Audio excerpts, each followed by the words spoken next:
Roller Coasters of Thailand. Thailand has 13 operating roller coasters, and I made it my mission to ride as many as I could during my travels in Thailand. 5 are kiddie coasters, or very similar to a kiddie coaster. 5 others are either family coasters or alpine-like coasters that ride similar to a family coaster. Slalom, the built-in house roller coaster at Pattaya Park Beach Resort, is Thailand's most unique coaster, and Thailand's largest 2 coasters are Vekoma Creations in the longest standard SLC in the world and the most popular roller coaster in the world.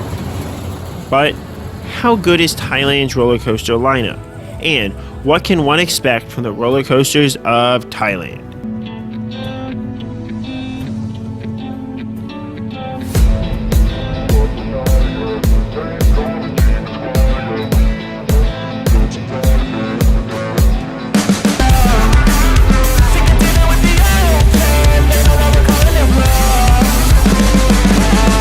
To begin with, there were 2 roller coasters that I did not get to experience. Butterfly, a new for 2022 attraction at Jungle Adventure Park at Buffalo Island Resort, had been removed on my visit, so I was unable to ride this coaster. It was later relocated to Pongye Jungle Adventure in 2023, but I have not revisited that park since this edition. Scenic World also has a standing but not operating coaster in Riddle Coaster that will hopefully reopen as that park slowly reopens from being hit hard by COVID-19 closures. Other Thai coasters include Grand Canyon Express, which is currently in storage at Siam Amazing Park, and Slalom and Tornado at Wonderworld Extreme Park, which closed due to a flood in 2011 and presumably will never reopen, though they remain standing but not operating. Number 13, Wacky Worm at Pattaya Sheep Farm. Overall, not ranked. Cost 50 baht per ride, 50 baht entrance fee. For the worst coaster in Thailand, Wacky Worm offers some memorable elements. The quick speed that you take the final turn offers a unique rocking sensation of the cars. The head choppers at the beginning of the ride, though taken slowly, made me want to put my hands down for fear that they might get whacked. Pattaya Sheep Farm was adorable and cheap, though it is well worth a quick stop for anyone seeking a coaster credit. Plus, of all the coasters that she has ridden, this is my wife's favorite roller coaster in the world. Number 12, Green Tea Worm at Hidden Village. Overall, not ranked. Cost 50 baht per ride, 200 baht entrance fee, foreigner. Hidden Village, when compared to Pattaya Sheep Farm, was a disappointment. The dinosaurs were okay, but everything just wasn't exciting. I did, however, give their coaster a slight edge over Wacky Worm for its sense of speed coming off its first drop. This speed just gave Green Tea Worm a sense of excitement, though it lacked any decent laterals or airtime that might make a kiddie coaster enjoyable. Of note, this coaster was called Shuttle Train on the ticket booth sign, though I'll stick with the roller coaster database's name of Green Tea Worm. Number 11, Roller Coaster at Yo-Yo Land. Overall, not ranked. Cost 180 baht for an unlimited wristband. Yo-Yo Land, located in Sikon Square Mall in Bangkok, is a terrific children's park with 2 log flumes, a train, and solid kiddie flat rides. The roller coaster, though, has been redesigned to be less thrilling and appeal to all ages of kids that come to Yo-Yo Land, so it isn't that great of a coaster. You get good speed in its first half, though there aren't enough turns to get laterals with this speed, and the largest drop is obviously trimmed to make it much more of a controlled drop than something one could really enjoy. The theming and feel of this park, though, are amazing, but its roller coaster is just okay.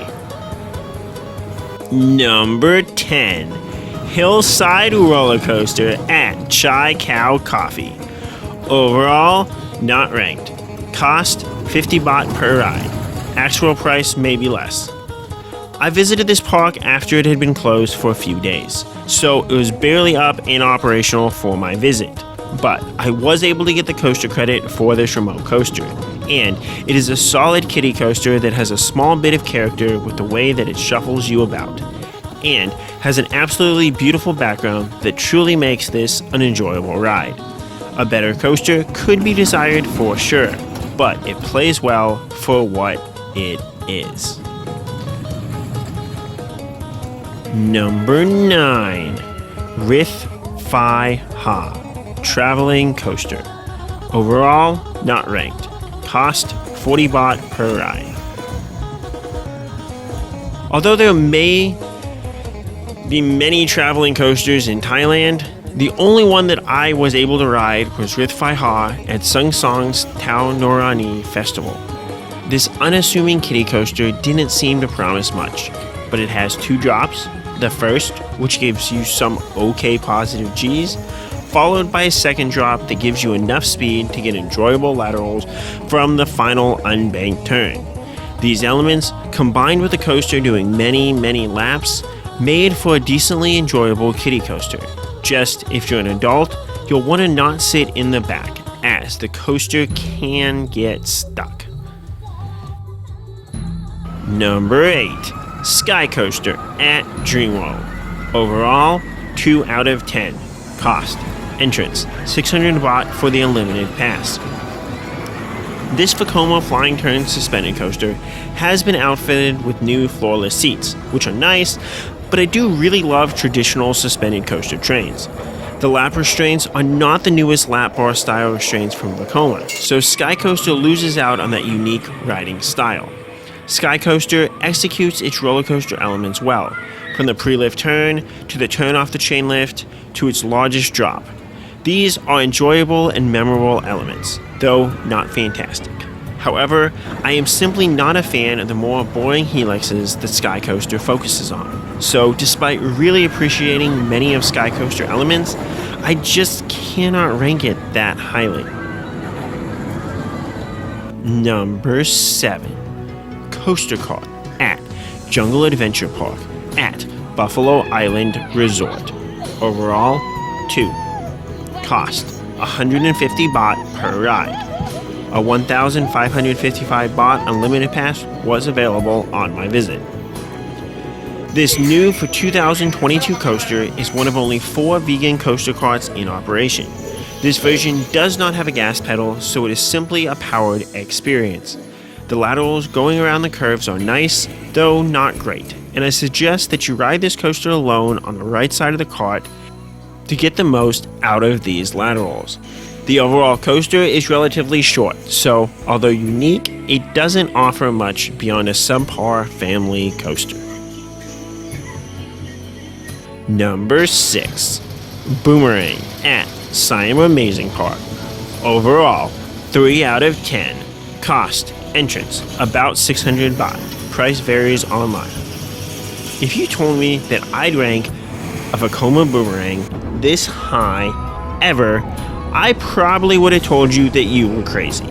However, compared to Six Flags Fiesta Texas's Boomerang, this coaster is very smooth, so you can enjoy the drop feeling from its first drop, as well as being whipped around through the various inversions.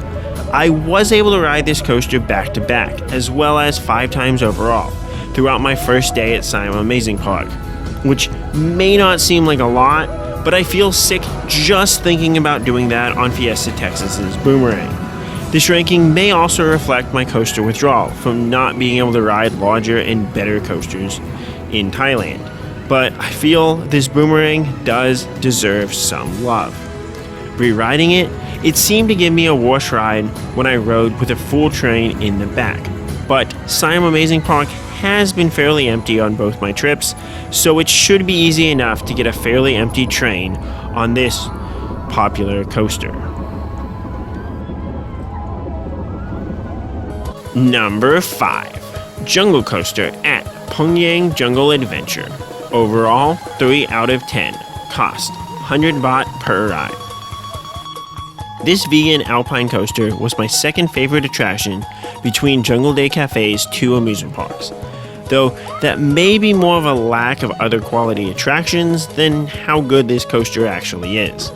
The views from the jungle coaster were great, along with the nice laterals that you got from the turns. Though the automatic braking that keeps you from going too fast does hurt this jungle coaster, as the drops were almost non-existent, and you couldn't get enough speed to make the course truly enjoyable. The long ride back up the chain lift is a really nice touch though. Number 4. Blackhole Coaster at Dreamworld. Overall, 5 out of 10. Cost, entrance, 600 baht for the unlimited pass. This Vekoma indoor coaster was formerly called Space Mountain before changing its name. The theming of the left tail is great, and whizzing past space theming inside is a nice touch. Besides for getting you out of the hot Thailand sun, the real beauty of this coaster is how it throws you side to side with its shaking. This shaking, combined with almost exclusively right turns, offers a solidly enjoyable gimmick. For this reason, despite offering no better views, I prefer the front row on my rides. The back row highlights Blackhole Coaster's 2 largest drops, so if that is important to you, you might want to ride back there. However, the back row does not have the floater airtime shaking gimmick, as it is much more just riding through the helixes, which is not nearly as fun and exciting. Number 3. Slalom at Funnyland at Pattaya Park Beach Resort. Overall, 5 out of 10. Cost, 200 baht per ride. Foreigner. Thailand's most unique coaster is one of its best. The spiral lift is awesome, as your cart shakes while being pushed upwards. A truly unique and enjoyable experience. The pause at the top is too short to take in the view of the beach beyond, before you are thrown down 2 drops, the second of which feels slightly bigger. With the unique style of trains Slalom has, you feel these drops. And I put these 2 drops on par with lesser Eurofighter drops that I've been on. Then, Slalom crawls through some turns and a final bunny hill. Though this park looks beautiful off-ride, you have absolutely no speed, so these elements give you very little to enjoy. The coaster is such a value risk here that it will not operate with a single rider, and an employee rode with me and my wife. There are decent positive G's in its value though, if that's something that you enjoy. I really want to rank this coaster higher, based on its first drops, but the pacing is just killed by the second half. This should be a truly special and unique coaster, but ends up as a slightly below average, medium-sized coaster. Number 2. Vortex at Siam Amazing Parks. Overall, 6 out of 10. Cost, entrance, about 600 baht. Price varies online. Of the 2 built, this is the only remaining 787-meter extended model SLC, which is Vekoma's infamous inverted coaster. Besides the custom Odyssey, this is the longest SLC in the world. Since I am not a fan of B&M inverts in Vekoma Boomerangs or Vekoma's Blue Hawk at Six Flags Over Georgia, I had very little hope that I would actually enjoy an SLC, especially since this one still has those old over-the-shoulder and head restraints. However, if I put my head forwards, I really enjoyed this coaster. The first drop was pure fun. The rollover and Immelman were decent inversions. The wave turn was by far my favorite element. The various turns were a nice break and change of pace on an invert, and this coaster has one of my favorite brake runs of any coaster. However, unlike Blue Hawk's double inline twist, Vortex was painful as it hurt my head. Then, almost every time as I'm celebrating surviving this SLC, its worst element, its final helix, sneaks up on me. This is just crazy forceful, which makes me hurt and knocks this coaster down my overall rankings. In my opinion, which may be unique on this, I want to rank this coaster on par with large B&M floorless coasters that I've ridden, but instead, it ranks only as an average medium-sized coaster due to those 2 rough elements. Number 1. Speedy Mouse at Dream World. Overall, 6 out of 10. Cost 600 baht for the unlimited pass. As 2 other Cabeza Diego Super Nessie clones exist on the fair circuits in Thailand, this may just be a tie for first place. Looking like a kiddie coaster, Speedy Mouse has a simple kiddie coaster lap bar that feels very loose and allows you to be easily pushed from side to side in its cars. On some of my rides, the attendant only did a visual scan of the lap bars, allowing them to be left really loose, though these will feel loose even if they're pushed down all the way. This allows for a truly magical experience on Speedy Mouse's downward helix, as you're pushed to the side of the car in a truly beautiful experience of laterals. This, combined with the visuals and fact of being pushed crazy close to the station and supports, gives a fantastic experience that wins my crown for best roller coaster in Thailand.